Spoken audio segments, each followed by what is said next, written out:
Hello, my name's Quentin, and this is my cat Lucy, and she's just deciding whether she's going to sit down for episode 4 of Pip and Kitten and the End of the World, written by David Congreve. I hope you're ready for episode 4. Let's begin, shall we? Pip went to bed that night, comforted by Kitten curled up on his feet. While he had been pacing around the house anxiously, Kitten had been strutting about proudly, tail standing tall and whiskers fluffed up, with the air of a cat who has no more cares in the world. Aunt Cribbage was gone, and as far as Kitten was concerned, this meant Pip was now safe and all was well. For all of Kitten's street cat smarts, she wasn't clever enough to foresee just how complicated things were about to get. The world is a vast arrangement of factories, plants, war machines and great chains of infrastructure that efficiently move around all the things that make up modern life to the people who can afford to pay for it, or are fortunate enough to be born in a country that doles some of it out for free.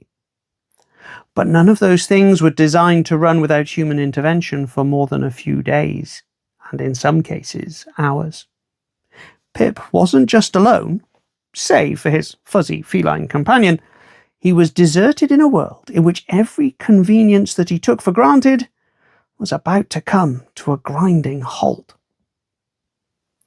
Where is everyone? Pip wondered out loud, to no one in particular. A habit that would develop quickly, given that no one and nobody were now his constant companions. Aside from Kitten, who Pip would often talk to without really expecting a response. He picked up his book and tried to read, but the words kept swimming around the page. After reading the same paragraph 3 times in a row, Pip couldn't stand it any longer. After reading the same paragraph 3 times in a row, Pip couldn't stand it any longer. After reading the same paragraph 3 times in a... Very funny. We need to go outside, Kitten. The keeper of the ISIS light wouldn't just sit around waiting for something to happen. Kitten flicked her tail once, which was the feline equivalent of a shrug. She had been going out several times a day to poop in a neighbour's garden and explore a small area of scrubland masquerading as council estate greenery. She had been there most of the morning, engaged in a battle of wits with a large ginger Tom to see who was going to claim it as their own. The Tom was bigger than Kitten, but slow and clearly unnerved by her brazen staring and tail plumping. She was confident that a couple of half-hearted swipes and a staccato yowling would be enough to win the territory. But she needed to sleep and build some energy, just in case things developed into a full-blown fight, and so she had no interest in going outside right at that moment. Not that it mattered. The streets had been empty now for 3 full days, and there was no danger in Pip doing some exploring. It might even do him some good, Kitten concluded. Maybe he'll stop being so anxious and enjoy his newfound freedom. Come on, Kitten, let's go and see. Kitten fake snored quietly until Pip got the message. Fine, you sleep, I'll go. Pip walked casually toward the front door, attempting to hide his rapid heart rate and the rubbery sensation in his legs. He reached up, standing on his tippy toes, to grab the deadbolt and turn it to the right. The door clicked and opened a crack. Pip pulled slowly, oh so slowly, and peeked through the gap between door and jamb. It was drizzling for the 35th straight hour, and the sky was overcast, rendering the street in which Pip lived grey and unappealing.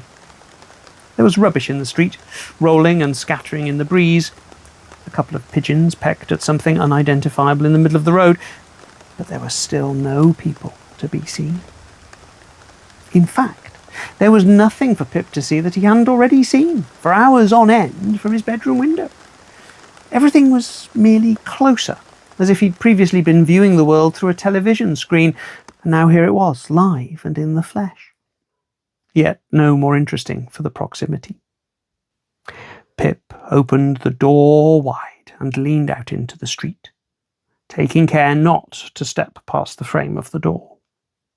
He looked right And then he looked left, but could see nothing.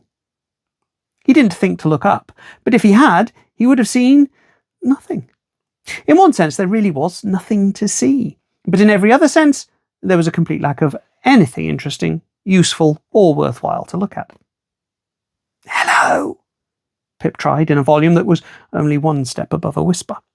He tried the call again and again, each time louder than the last. Finally, in a mixture of frustration and desperation, he shouted at the top of his voice, "Is there anybody there?"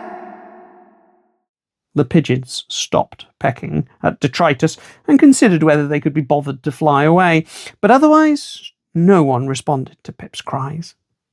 Kitten, who was a-snoozing, awoke briefly but only reacted by covering her eyes with a paw. An act that humans find desperately cute, but that cats only do when they're embarrassed by someone, or just generally despairing of the world. Pip knew he was going to have to go outside. He couldn't live on his own forever, no matter how appealing that might seem right now. Which you're doing. The last 3 days had gone by slowly, but it seemed like each day was a little more pleasant and relaxed than the last. No longer living with his aunt made him realise how much of the time he lived in a state of high alert and anxiety. Not having to walk on eggshells, something Aunt Cribbage had once literally made him do in bare feet to teach him about the dangers of walking around without his slippers, was actually quite a nice way to exist. But deep down he knew it couldn't last forever. There were bills to pay, and shopping to do, and bins to put outside to be collected. He needed an adult, at the very least, to show him how to do some of those things. He went back inside and hunted down an anorak, a green knitted scarf, and an oversized fur-lined hat with flaps that hung over and past his ears. Lastly, he pulled on a pair of scruffy trainers. Thought crossed his mind that he should probably find some kind of weapon before venturing outside, but he dismissed the thought as something bordering on paranoia.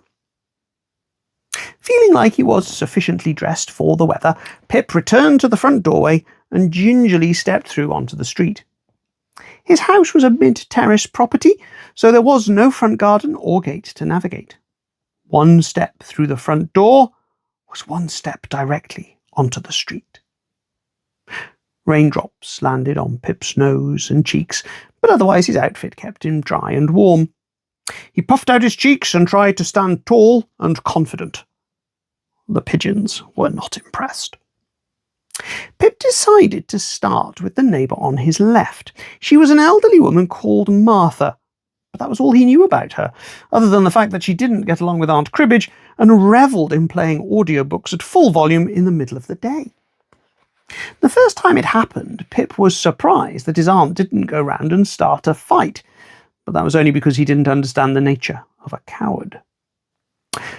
But if Martha hated his aunt, she was likely to be an ally. That was good enough for Pip. He walked over to her front door and knocked smartly. Predictably, even after several knocks and a rattling of the letterbox, there was no response.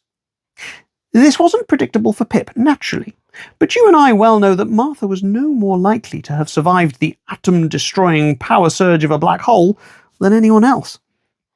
Martha's final resting place was in her shower cubicle, meaning that instead of leaving behind a pile of clothes, the only items that marked her passing were a pacemaker and a toe ring that she'd been wearing for the last 30 years, owing to the fact that she'd been unable to remove it.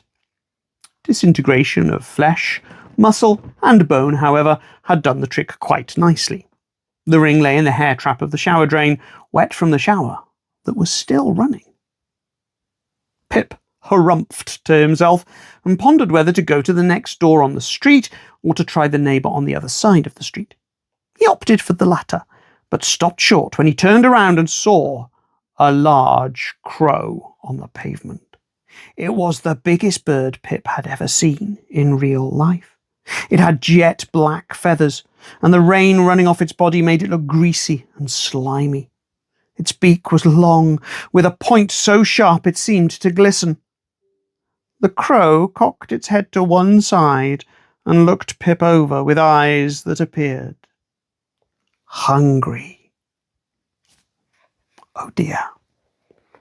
That was the end of episode 4 of Pip and Kitten and the End of the World, written by David Congreve. If you enjoyed the video, please make sure to click the like button and then subscribe so you don't miss episode 5 of Pip and Kitten and the End of the World. If you'd like to know more, please visit pipandkitten.com. Also, if you go to Amazon and search for Pip and Kitten and the End of the World, you'll be able to get your very own copy of Pip and Kitten and the End of the World, just like this one, or as a digital version for your Kindle or other device. Lucy and I, although she seems to be trying to slide off the chair, Lucy and I have enjoyed reading episode 4 of Pip and Kitten to you today. We hope to see you very soon for episode 5. Thanks for watching. Bye for now.